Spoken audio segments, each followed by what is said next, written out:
भाइ बहिनीहरू आज हामी एसई को सम्भावित दोस्रो नम्बर क्वेसनका साथमा छौँ।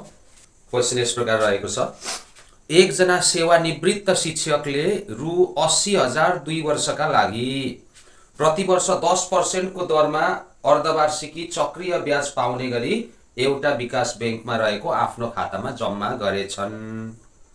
याद गर्नुहोस् भाइ बहिनीहरू, 10% अर्धवार्षिकी चक्रीय ब्याज पाउने गरी। और a retired teacher deposited rupees 80,000 in own account of development bank for 2 years to get the half yearly compound interest at the rate of 10% per annum भनेर दिएको छ है।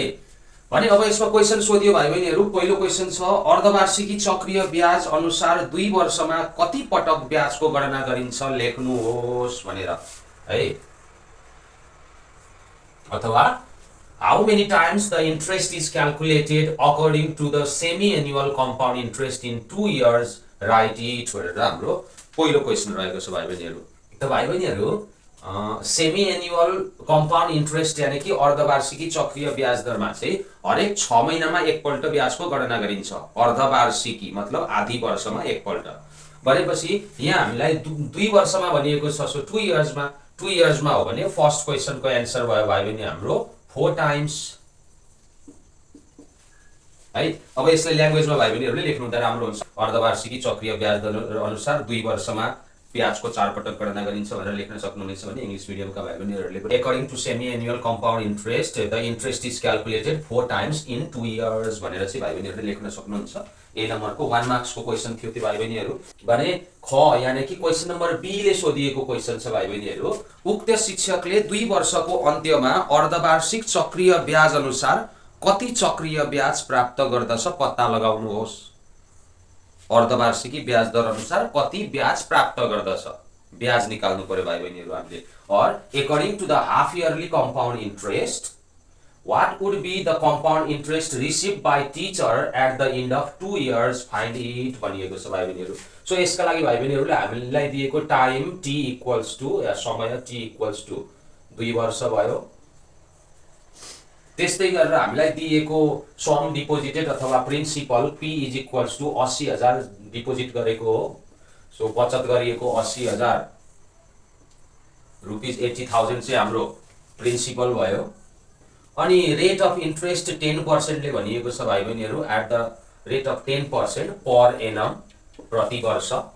भने सोधिएको छ हामीलाई what would be the compound interest received by teacher, अथवा शिक्षकले कति ब्याज प्राप्त गर्दछन् अर्धवार्षिकी चक्रीय ब्याज अनुसार।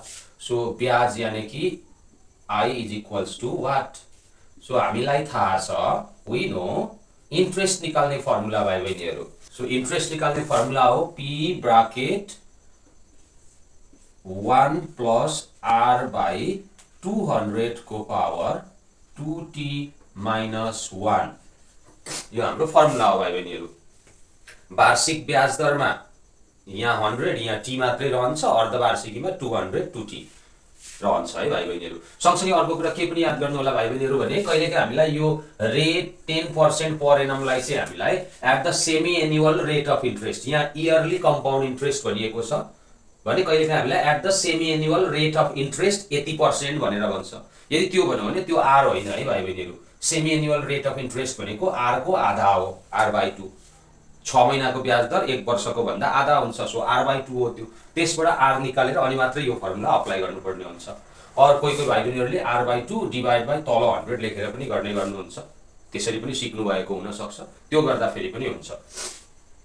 यसपछि भ्यालु राखौं। प्रिन्सिपल दिएको छ हामीलाई 80,000 ब्राकेट 1 प्लस r थियो 10% तल 200 को पावर 2 इन्टु समय 2 वर्ष। So 2 into 2 minus 1।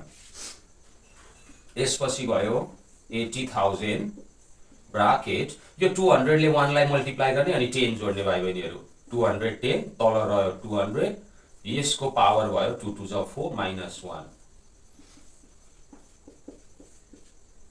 त्यसपछि भयो हाम्रो यसलाई यसले डिभाइड गर्दा भाइ बहिनीहरू हामी क्याल्कुलेटर युज गर्न सक्छौं। 1.05 आउँछ 1.05। अब त्यसको पावर 4 हुने भयो, त्यसो भए -1।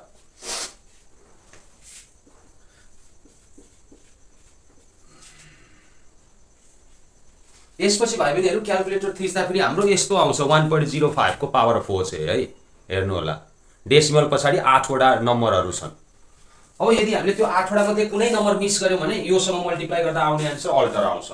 सो या त हामीले सबै लेख्नु पर्यो, यो भयो 1.215500625, यसपछि -1 भने 80,000। अब यसमा यो माइनस हुँदा भयो 0.21550625 ब्राकेट मतलब मल्टिप्लाई। यो गर्दा फेरि भाइ बहिनीहरू हाम्रो आन्सर आउने रहेछ 17,240.5। यो 5 मतलब 50 किन यो पैसा हो, 50 पैसा। अब यो गरेर त भाइ बहिनीहरू हामीले यसको पावर 4 भएपछि हामीले या त सबै अङ्क यसरी लेख्नु पर्यो है, यदि त्यसो गरिदैन भने हामीले यो दुईवटा स्टेपहरू नलेख्दा पनि हुन्छ भाइ बहिनीहरू, बाँकीको सबै क्यालकुलेसन क्यालकुलेटरबाट गर्ने। 1.05 को पावर 4 थिच्नु होला, यति आउँछ, त्यसमा 1 माइनस गर्नुस्, सो -1 पनि गर्नुस्, त्यसपछि जति आउँछ त्यसले यो 80,000 लाई मल्टिप्लाई गरिदिनुस् र डाइरेक्ट यो आन्सर लेखिदिन पनि सक्छौँ हामी है त।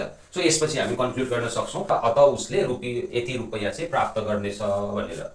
Hence he receives ₹17,240.50 at the end of 2 years भनेर हामी कन्क्लुड गर्न सक्छौँ है त भाइ बहिनीहरू। भने यस पछाडि हाम्रो थर्ड क्वेसन रहेको छ भाइ बहिनीहरू, सोही ब्याज दरमा वार्षिक चक्रीय ब्याज अनुसार। अब यहाँनिर वार्षिक चक्रीय ब्याज भन्यो है भाइ बहिनीहरू, अघिसम्म हामी कति समयमा ₹80,000 को मिश्र धन 1,06,480 हुन्छ, और according to the same rate of yearly compound interest भनेको माथिकै 10% लगाउँछौँ सोही ब्याज दरमा भनेपछि है। So how many years will the भनेपछि टाइम निकाल्नु पर्यो हामीले। अब यति बढेर चाहिँ यति हुन्छ अरे भनेपछि यो अमाउन्ट हो है, मिश्र धन हो यो। 80,000 ले यति कमाउँछ भनिएको भए यो ब्याज हुन्थ्यो इन्ट्रेस्ट, तर 80,000 बढेर यति हुन्छ भनिसकिएपछि यो चाहिँ अमाउन्ट हो है भाइ बहिनीहरू। सो फर थर्ड क्वेसनका लागि भाइ बहिनीहरू यहाँनिर हामीले rate R is equals to ब्याज दर भयो 10% नै है। यो अगाडिको आरहरू मैले यहाँले रेटहरू लेखेको छैन भाइ बहिनीहरू, लेख्दा उत्तम हुन्छ।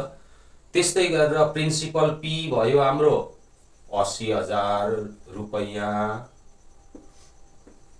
भने अमाउन्ट भयो हाम्रो 1,06,480 रुपिज भयो हाम्रो अमाउन्ट है। अनि सोधिएको छ time T equals to what है। अब त्यसो भए भाइ बहिनीहरू हामीले अमाउन्ट दिएको छ भने अमाउन्टको फर्मुला लगाउँछौँ। सो त्यो फर्मुला हो A इक्वल्स टु चक्रीय ब्याज दर अनुसार भनेको छ इयरली कम्पाउन्ड इन्ट्रेस्ट है। सो त्यसको पावर टी मात्रै भयो। इन्ट्रेस्ट निकाल्दा ब्याज निकाल्दा -1 गर्छौँ भने अमाउन्ट निकाल्दा -1 गरिने छैन है भाइ बहिनीहरू। अब दिएका सबै भ्यालुहरू यसमा राख्दै जाउँ। ए को भ्यालु रह्यो हामीलाई दिएको छ 1,06,480। सो यो भयो 1,06,480 equals to 80,000 bracket 1 plus R को भ्यालु छ 10 डिभाइड बाई 100 को पावर टी चाहिँ थाहा छैन। सो टी को ठाउँमा टी नै रह्यो। यस पछाडि भाइ बहिनीहरू यो भयो मल्टिप्लाईमा छ 80,000, लेफ्टमा जाँदा डिभाइड हुन्छ। So 1,06,480 divide by 80,000 equals to यो भयो फेरि अघिकै चाहिँ 100 ले यसलाई मल्टिप्लाई गर्ने, 100 1 जा 100 अनि 10 लाई जोड्ने गर्दा 110 भयो माथि, तल 100, यसको पावर भयो टी। अब यसपछि यसलाई यसले भाग गर्दा फेरि भाइ बहिनीहरू डिभाइड गर्दा आउने रहेछ यो 1.331 है। लेफ्टको हामीले फ्र्याक्सनमा नराखेर डेसिमलमा दशमलवमा राखेर पनि गर्न सक्छौँ है भाइ बहिनीहरू यसलाई। भने राइटमा आउने रहेछ यो 1.1 को पावर टी। यसलाई यसले डिभाइड गर्दा 1.1 आउँछ। यस पछाडि भाइ बहिनीहरू अब हामीले यहाँ पावर टी छ। अब घाताङ्क ल अफ इन्डिसेस घाताङ्कको नियम युज गर्छौँ भाइ बहिनीहरू। पावर हामीले बराबर देखाउन सक्छौँ यदि बेस बराबर भयो भने, आधार बराबर भयो भने त्यसको घाताङ्क या पावर पनि बराबर हुन्छ। सो यसका लागि यो 1.331 चाहिँ कतिवटा 1.1 को प्रोडक्ट हो त्यो निकाल्नु पर्ने हुन्छ। यसका लागि भाइ बहिनीहरू सबैभन्दा सजिलो मेथड चाहिँ के भने यो 1.1 लाई क्यालकुलेटरमा मल्टिप्लाई गर्दै जानु होला।